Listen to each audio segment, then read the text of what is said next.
Antoinette Oxley here for Top Shot Tactical TV. I'm here with Paul. Hi, Paul. Hi, Lynette. Hi, viewers.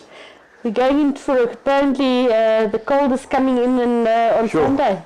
Yeah, you know, I'm not looking forward to this. I'm not enjoying winter very much, I must tell you. First time the first time of my life, I was actually very tired of the winter right now. So in any case. Yeah, it's as you get older, I suppose. It must be. We've had a good couple of weeks. It's been busy but excellent. Hectic busy. On the office front, we've had John start on Monday with the stepping into the issues with CFR role. He's been doing a lot of systems work as well. He's working for us half day. He's got a lot of experience with IT. So he's helping us, but on the system side. So he's helping us to reorganize self-filling forms and all sorts of processes, customer response management system, stuff like that. So he's busy. He's been busy with that and getting his own stuff in order. And obviously that'll carry on. He should be fully up to speed on all the issues stuff. He should be fully up to speed next week already. Then he gets to fly solo a little bit with Cynthia then looking over his shoulder. So if you need issues with CFR? Yeah, guys, we're gonna hammer it big time. So we're gonna put much more effort into it than we did before. A couple of years ago we put a lot of effort into it, and it worked very, very well. This is the pre-legal. This is before we get to write letters of demand. And see if we can get things right. And Cynthia's been successful. Cynthia's been hugely successful with the letters of demand. I heard, I was just speaking to Hannes a couple of minutes ago, and he was telling me about a chap that phoned in on Monday requiring Cynthia's assistance. He phoned in today. Cynthia's at the dentist right now. She's having I don't think they can do that many. 4 wisdom teeth taken out. 4. I don't think it's 4. Do you think she said she wants to get it over once and done. So anyway, but she's done it on a Friday afternoon, just before the weekend. So hopefully she'll be back at work on Monday. All fixed up and ready to go. In any case, there's this chap phoned in on Monday. Cynthia did some inquiries for him, and he phoned in an hour or two ago, asking to speak to Cynthia. Sorry, she's not here. She's off. She's at the dentist. And he said, "Well, just want to let her know, both licenses have been approved." That's absolutely awesome, isn't it? So that she's had a hell of an effect. So we want to. That's an area that we're very, very good at. That we've had great success with. So we want to take that further.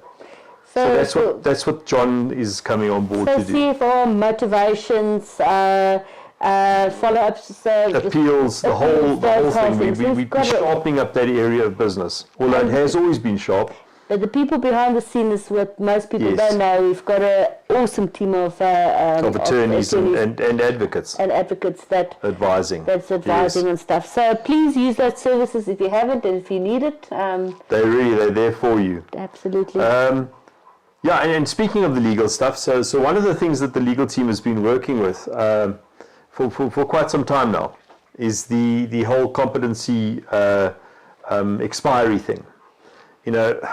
I heard you speak to a DFO the other day about a friendly DFO, but it's complicated. So it's actually very simple. It's incredibly simple. Your competency doesn't expire until you license a firearm under that competency. The moment you do, your competency is valid for as long a period as the license is valid that falls under that competency. And the police seem to understand that now, at last. They've dragged to that. The problem is, the police don't understand what happens when you get a second firearm in the same class of competency. And this is just because they're incredibly stupid. They don't understand that now, because the law says, the Act says... Oh, hello, Uchi. Sorry. Okay. He's a pretty good catch. He would make the team with Bafana easily. Okay. Sorry, I'll stop doing that now. He won't stop, however. We know that. Hannes the Wrangler is busy with him now. Well, look at that. Look what happens. Look what happens now. Watch. Look. Sorry, we're watching the playback. Oh, he's so good. Anyway, so the police don't understand because the police have never bothered to read the 2006 Amendment Act, which is where it lays this out very clearly. Is it clearly laid out? It's incredibly clearly. Okay. Of all the things which are mysterious in the Firearms Control Act, this is not one of them. Okay. However, the police's training materials have never been adapted from 2004. So the police are insisting that some police understand and this is ridiculous. But now we're getting reports that some provincial officers and even CFR are sending stuff back saying the competency is expired, where it plainly hasn't. Because the Act says that in order to have a license under the Act, you have to have the underlying competence. So that means that if you've got the license, you obviously have the underlying competence. It logically follows. The police don't use logic. It's not part of their toolkit. So anyway, that's what we now and even worse is CIRA, the Private Security Industry Regulatory Authority, they're a milk board. They're a government-appointed regulatory authority. And they've got no knowledge of anything except sucking on the public tit and causing trouble. So they've now adopted the police's thing. So they're saying to security guards, even if we, as I said, we all know, the police know that if you don't have a license yet, if you haven't got a firearm license for a competency, the competency is good, it lasts forever. The moment you get a license, the competency starts ticking, the clock starts ticking. CIRA, all of the armed guards in the country, they're insisting that the guys have to renew their competence every 5 years. That's like asking a guy who's written matric to write matric every 5 years. That's just ridiculous. It's just stupid, and they need to stop doing this. But we've spoken to them about this. They were... Oh, sorry. He missed it. Okay, he's got it. Okay, so they just don't want to stop doing this. So this is going to require a court application. And it's going to require a court application. It doesn't help appealing to people, writing letters of demand, blah, blah, blah. We've done this lots. It doesn't help writing to the president. It doesn't help. I wrote to the deputy president this week. It doesn't help writing to the deputy president. It doesn't help writing to parliament. It doesn't help writing to the parliamentary. Nothing helps. The law is already there. Parliament is there. Parliament is there to write legislation. They are the legislators. They have written the legislation. It makes sense. What we have to do now is force the errant parties, the police and CIRA, we have to force them to obey the law. So that requires a court application. So I just got off the phone with our external counsel, and we are going to be starting to look for applicants. We're going to we're going to write up the complaint for a declarator again, trading on our success last year with the declarator for what a license is, which gave us the paper, the printouts. We're going to ask the courts to tell us to state clearly what it is when a competency expires, because they'll act according to the Act. And it can only mean what it does, what it says. So we're going to start doing that now, but we'll need some applicants. We will indemnify those applicants against any costs or adverse orders or anything like that. So they won't be stuck with anything. So guys out there, if you've fallen into this thing, if you're having a fight with your DFO about when your competency expires, contact us. Please guys, send an email to law@gosa.co.za, and Cynthia will collate all of that information and pass it on to her legal team. What I will suggest is that Hannes maybe just actually do a post with the details, if you can put that out on the Facebook. We'll put that out. Contact details and exactly what we'll put that out. But guys, right now, start looking. We're looking for applicants. We've got to have real live people attached to this, even though we have locus standi, even though we have locus in front of the courts, acting for gun owners. So that's big news today. I think... you don't want to mention the poor macheteria thing and... I know you saw many years ago. You were sat in a same. Yeah, no. Paul Macheteria and I facilitated some sessions for the before 1993 for the returnees support committee. All these guys coming back into the country from all over the place. These ex-MK or these MK members coming back into the country. And they had to be integrated somehow into society. So the company I worked for at the time was a large life insurance company, and the chairman of the life insurance company was a veritable old South African liberal politician, Zak de Beer, and he was a big supporter of one of the organizations at that stage. I think it was the Five Freedoms Forum. Yeah. And we coordinated, he helped to coordinate some of the returnee support stuff, so that the guys didn't just come back here and automatically fall to hijacking cars and, putting their dubious skills to use. So anyway, I was involved with that with Paul. We facilitated sessions at the old Institute for Personnel Management at the bottom end of Wits campus, and also in town. I can't remember which building it was in town that we used.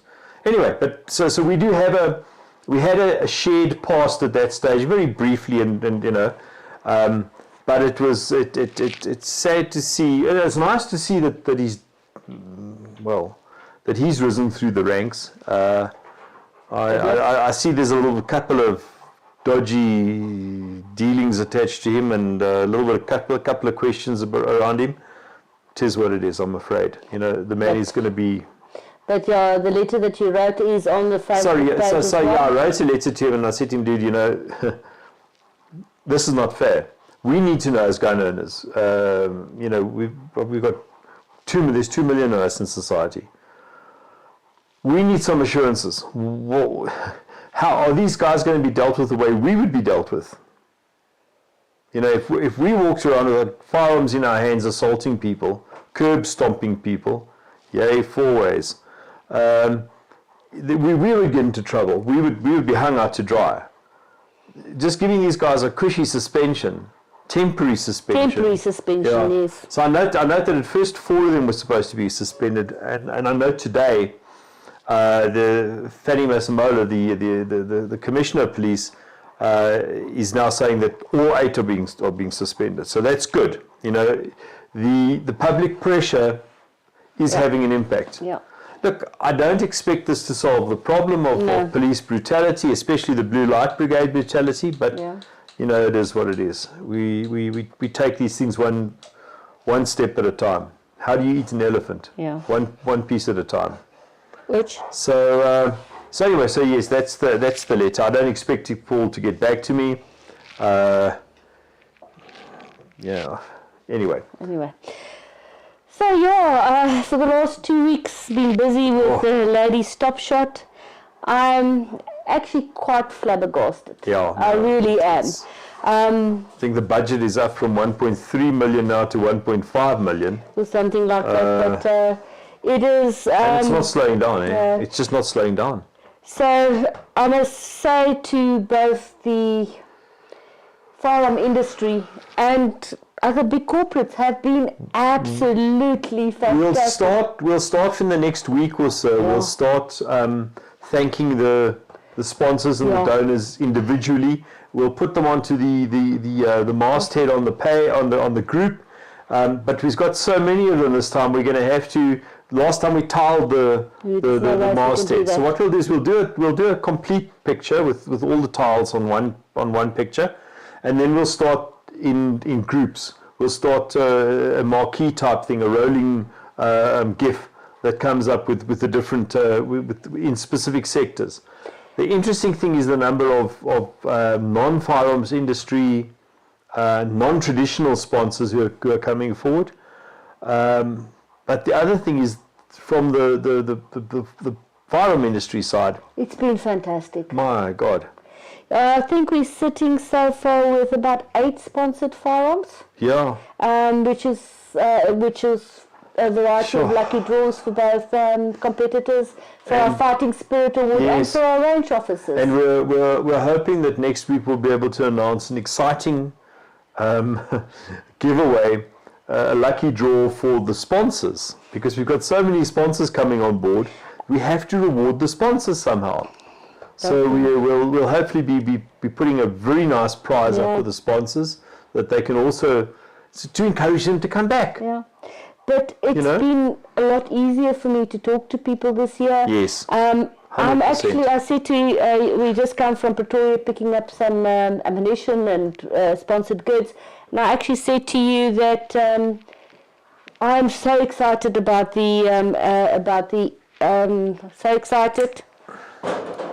so excited about the event this year, because it's going to be absolutely awesome.